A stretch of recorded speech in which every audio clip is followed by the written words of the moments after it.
une autre MacGyver. MacGyver au féminin, MacGyver de la Caro Gang, c'est Jessica Bomba. C'est parti.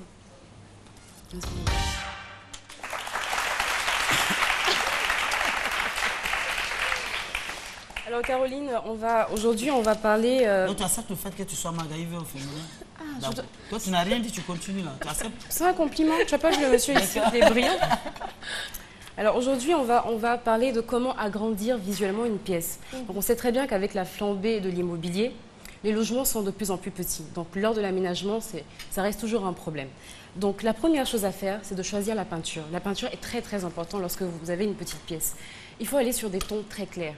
Alors donc, si ça ne vous dérange pas de garder du blanc, restez en blanc. Mais le blanc a tendance à être un peu froid en déco. Donc, vous pouvez rajouter de petites couleurs, donc du gris clair, du marron clair, mais toujours rester dans les couleurs très claires, tout simplement parce que quand vous avez déjà une petite pièce, les couleurs sombres ont tendance à la rapetir encore plus. Et les couleurs claires, tout simplement donner plus de luminosité, d'éclat, donc de donner visuellement l'impression que la pièce est beaucoup plus grande. Et c'est pareil pour le plafond. Le plafond, d'office, ce qui est conseillé, c'est de le laisser en blanc. Parce que du coup, vous avez vraiment l'impression qu'il est un peu plus haut. Si vous mettez un plafond, je dis n'importe quoi, noir, la pièce sera encore plus tassée. Donc c'est vraiment bien de laisser le plafond. C'est l'impression qu'on a, sinon... Voilà. En fait, c'est vraiment de jouer sur l'effet d'optique. C'est-à-dire que la salle, en règle, on sait très bien qu'elle est petite, mais en rentrant dedans, qu'on la sente un peu plus grande, qu'elle soit beaucoup plus chaleureuse, donc lumineuse. Donc ça, c'est au niveau des murs. Et si vous voulez agrandir donc le mur dans le sens de la longueur, vous allez jouer avec ce qu'on appelle des rayures sur le mur. Vous gardez une couleur neutre et vous allez faire de toutes petites rayures comme vous voulez. Donc si c'est dans le sens vertical, donc ça sera pour donner de la longueur, et dans le sens horizontal, tout à fait, pour donner un peu de largeur à la pièce. Voilà. On va essayer de jouer avec les contrastes. Donc pour qu'une pièce ait l'impression d'être beaucoup plus grande, vous allez jouer avec le sol. Donc le sol va être un peu plus foncé et les murs plus clairs. Donc ça donne de la profondeur et vous aurez l'impression que la salle est beaucoup plus grande. Voilà. Et on va jouer comme ça avec des accessoires.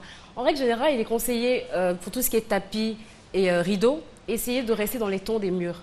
Parce que plus c'est harmonieux, plus c'est plus facile visuellement et c'est beaucoup plus chaleureux, beaucoup plus lumineux. Donc si vous avez décidé par exemple d'utiliser du gris clair, on va aller sur un tapis de la même couleur et on va aller avec un rideau qui rappelle voilà, ces teintes-là. Donc, la semaine prochaine, on va faire cette deuxième partie-là. Hein,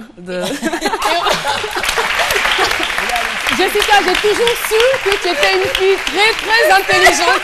Voilà, dès qu'elle a vu ma position arrêtée, elle s'est dit, ah là, c'est terminé. C'est très bien, je sens que tu vas réussir. Tu fais pas attention, tu vas réussir dans la vie.